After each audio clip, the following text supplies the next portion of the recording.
Since 2011, the Dark Souls franchise has garnered a massive following in the video game community. It's full of unique enemies, beautiful locations, and brutal action. The series is most known for the relentless difficulty. With Dark Souls Remastered finally coming to Switch, how does the journey fare on Nintendo's console? Let's find out.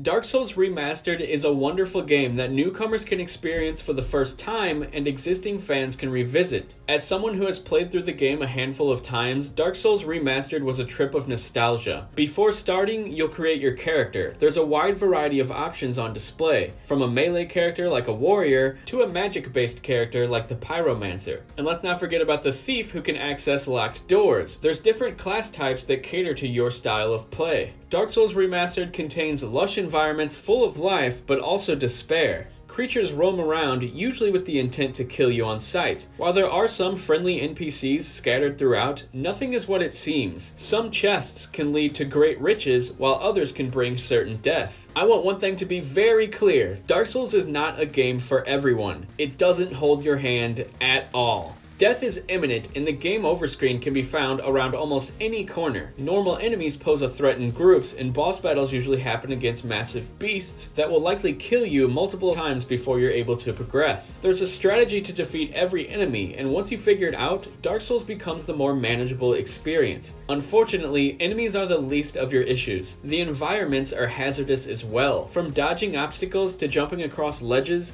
traversal is another key to survival. I lost count of how many times my character died because of the platforming errors. Death never felt like the game's fault though. In fact, every time my character died, I felt like I had failed. Combat is responsive and intuitive. You can equip a weapon in your left or right hand and a shield in the other. Your attacks and defensive moves are mapped to the shoulder buttons that correspond with where your gear is located. Combat will often involve a mixture of defense and offense. Solo enemies aren't threatening, but horde creatures can be relentless. Learning when to parry and when to use light and heavy attacks are things every player should iron out early on. Doing so will ensure that you'll often prevail during battle. Swords were my personal choice, but you can choose between axes, spears, bows, and staffs, among many other weapons. So let's get down with the Switch details. I'm sure that's what you've been waiting for this whole time. Throughout my time with Dark Souls Remastered, I played in docked and handheld modes. Dark Souls runs wonderfully in docked mode. Playing with the Pro Controller felt natural, and the game ran at a crisp frame rate. There weren't any instances of stuttering, the combat was responsive, and everything looked great, which is surely a step above the last generation version. If you're planning on getting Dark Souls Remastered, definitely play on your TV.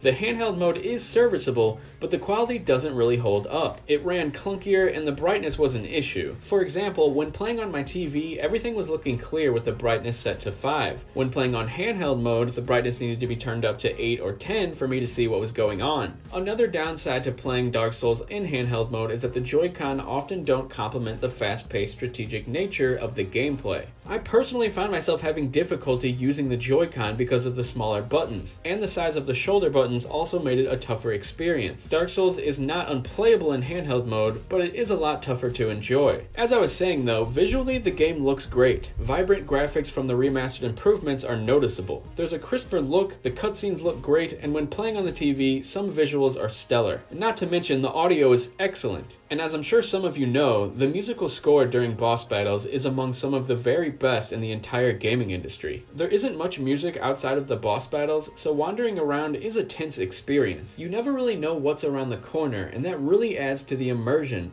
Overall, Dark Souls has an excellent sound design. Every little bit of audio goes a long way throughout the 15 to 20 hour experience. It's also worth noting that there is online play. Unfortunately, the online servers weren't available during this review period, but the online system does allow you to join other people's games and help them out with a boss fight, and vice versa. I think it's a great addition to the game, but like I said, I wasn't able to test it out on Switch. Dark Souls Remastered is a fantastic video game and an interesting port for Nintendo Switch. It features some of the best combat around, memorable boss battles, difficult gameplay, and wonderful set pieces. Despite all the great things about Dark Souls, I did have a tough time playing it in handheld mode on Switch. As someone who uses handheld mode more than docked, I found it to be the inferior style in almost every way. Switch owners looking forward to playing Dark Souls Remastered for the first time should consider playing it on their TV in order to have an unforgettable experience with one of the best games in the past 7 years. If you haven't played Dark Souls in the past, Dark Souls Remastered for Nintendo Switch is an amazing journey that all Switch owners should embark on.